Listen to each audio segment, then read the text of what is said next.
How's it going, YouTube? Welcome back to my channel. So in today's video I'm going to be doing a walk around downtown Portland, down by the waterfront. I will be doing a point of view of the Contaflex Zeis Ikon camera. Now I picked this camera up at a thrift shop for $10. It looks like it's in really good condition. This camera was built back in the 1950s and 60s. So let's just jump right into it. I'm going to show you all of the images, the walkthrough, and I'll come back at the end of the video and tell you about my first impressions about this camera.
Okay, so the way this camera works is there is a little flap right here, and that is the light meter. When you click on this little side button here, it now opens. From here, we have the dial up top. On the knob down here, we have an ISO setting. You can move that. Your ISO is right here on the corner. I have it currently set to 400. It is in between the 320 and the 650. And in order to match up all of your settings, based on the light meter here, you can turn the knob in order to put the circle and line it up with the needle. Right about there. So my light meter tells me I need to change my settings to 12. There is a red dot that will match up with the numbers on the dial. Now I have to press down on this little tab and turn to 12 because that is what my dial was telling me based on the light meter. Now when this is set, all of your settings up here will be set as well. And anywhere you move it, for these particular settings, I can go anywhere from 2.8 and that'll give me 500th of a second. Or I can go to 4, 5.6, 8, F11. So if I was to do F11, I would be shooting from F11 at 30th of a second using a 400 ISO speed. And my focus is right underneath that here. Anywhere from about 2.5 feet to infinity. To wind up the camera, there's a knob here, and as you turn that knob, it will also turn the numbers inside of it, which represent how many shots you've taken. So for this particular shot, I would take a picture, wind my film, and there is a little knob or a little dash here, and now I'm on my third image.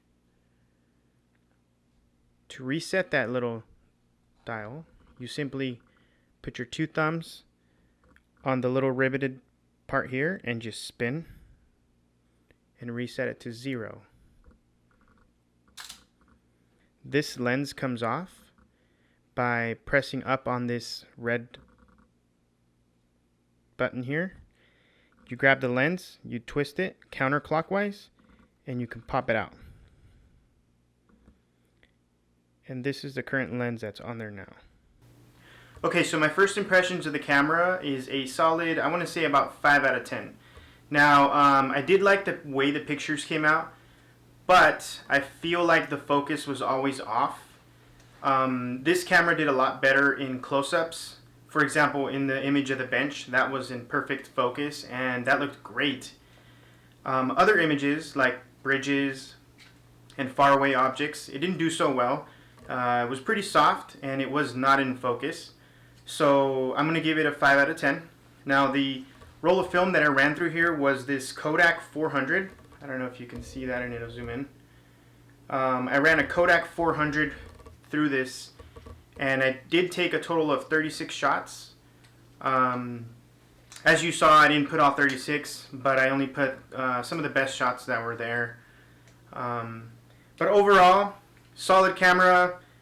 Probably would not be a keeper for me. I'll probably end up selling this, giving it away or whatever. But yeah, hope you enjoyed this video. And my next video coming up, I did I shot red scale on a Canon T2 film camera with a 70-200 f2.8. So keep an eye out on that. And I also did a first impressions on the Minolta X700 with a 35mm f2.8 lens. So tune in for that as well. So yeah, I hope you liked the video, and thanks for watching.